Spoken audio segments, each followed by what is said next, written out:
And you can throw it 100% on court. Yeah. That's right. Let me say it again. Yeah, fuck it. Welcome back to another episode of the Dodgeball Dudes. I'm your host, Peter. And I'm Phil. And in today's episode, we're going to be talking about the 10 things that you need to know before you start playing dodgeball. Let's get straight into it. Number 1, know your reasons. One of the first things you need to identify is why you want to play dodgeball. Is it to have fun, stay healthy, make new friends? It's really important to know this because as you start to play more dodgeball, your experience could start to change. You could start to become a more competitive player, and that might deviate away from your initial intention of why you wanted to play. When I first joined dodgeball, I was looking for a reason to exercise. I loved playing sports and I just wanted to try something different. Once I found dodgeball, I loved it. And at the beginning, we were playing for fun. And then as you get better at playing dodgeball and you want to climb the ranks, you look into playing competitively. But always remember your why and always remember to have fun. The next thing you want to do is to choose your local league. Different leagues have different rules, different ball sizes, most commonly 6-inch or 7-inch. 7-inch is the international world standard, and you want to look at the people and the culture and figure out if that's the type of people you want to surround yourself with. Make sure your game days align with your work schedule. Make it easy and seamless for you to be able to go to dodgeball without it being a hassle. If you're playing casually, then there's no point playing in a competitive league because you won't be having a lot of fun. Figure out what type of league that it is and what type of reason that you're playing for to make the most out of your dodgeball journey and make it a fun experience. Now that you've chosen a league to play in for dodgeball, the next thing that you need to know before playing dodgeball is the actual rules of dodgeball.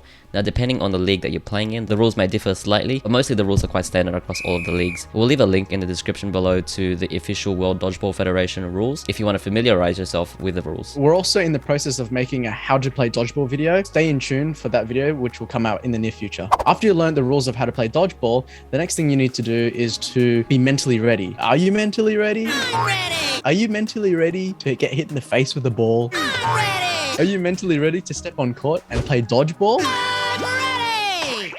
I'm ready! I'm ready! Well, it all comes down to mindset. If you have a good mindset, if you have a positive mindset, know what the possible outcomes may be. Don't let anything hindsight you. There are plenty of things you can do to be mentally ready.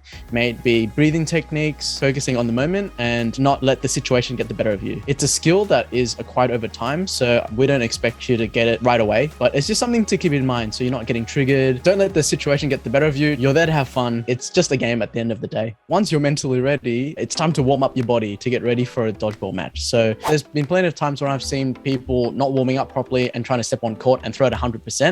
That's not good. So you need to warm up your body, get the blood flowing throughout your system, get your muscles working so you're not shocking the body. I've seen a lot of rotator cuff injuries, elbow injuries, pulled hamstrings, pulled lats. So it's best to warm up before your games. If you're more aware of these injuries that may happen, then you can be a bit more careful on court. And also stay tuned in the future for a video coming out which is going to teach you how to warm up properly. We're going to run through all the best routines that you can go through just to make sure your body is fully warmed up, fully juiced up and ready to play. Next thing you need to know is to how to throw properly. Throwing a dodgeball is a full body movement. Maybe YouTube or Google hip to shoulder separation. It will give you the best technique to be able to throw a ball rather than just using your arms and your elbow to throw. You'd want to use your whole body so the whole body is all connected together and having your arms as a slingshot to throw the ball. If you just throw the ball with just your arms, then you're going to be more likely to have a shoulder injury, an elbow injury, and you don't want that. That could end your dodgeball career very fast. And on top of that, we are working on a video on how to throw a dodgeball properly, so stay tuned for that in the near future. We're going to say that for every video. So Yeah. for every point. Yeah.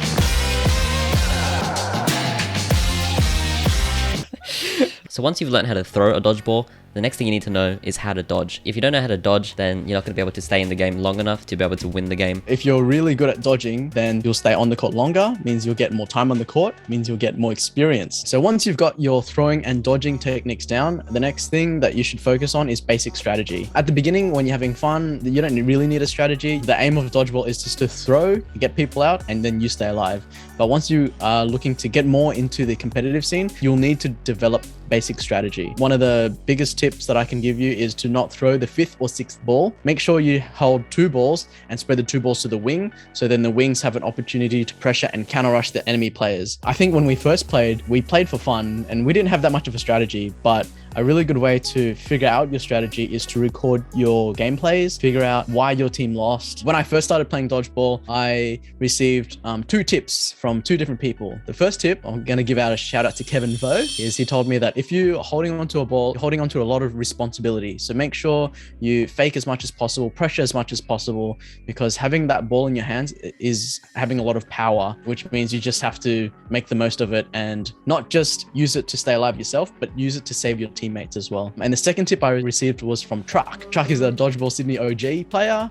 And he told me when I first started Dodgeball was, it doesn't matter if you can throw fast, but just make sure it's accurate. Work on accuracy first. And then once you've got your technique down in throwing and you're accurate, then you can start focusing on building speed behind that ball. Although having a basic strategy is super important, it's not necessary to have fun. You can definitely just jump on the court straight away if you're brand new, learn how to throw, learn how to dodge, try to get people out. But if you want to grow, then definitely having a basic strategy is essential. Once you get your basic strategy down, the next thing to focus on is your teamwork. This is a team sport. There's no I in team, but there's definitely a me. I've never heard that one. That's a good one. Oh, yeah.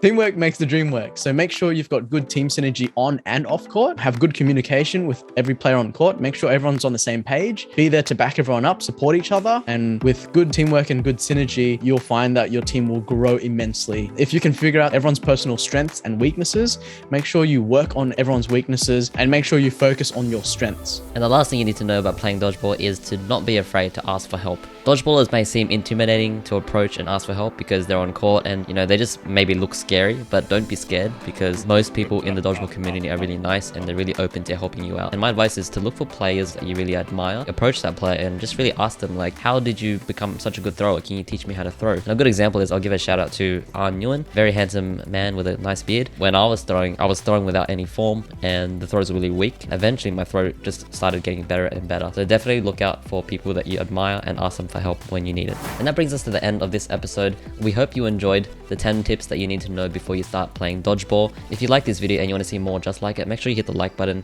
hit the subscribe button and the notification bell to be notified for future videos. And be sure to leave a comment below letting us know if this video is helpful and any extra tips that could help other future dodgeballers. Thanks for watching. We are the Dodgeball Dudes. Stay awesome and we'll see you next time.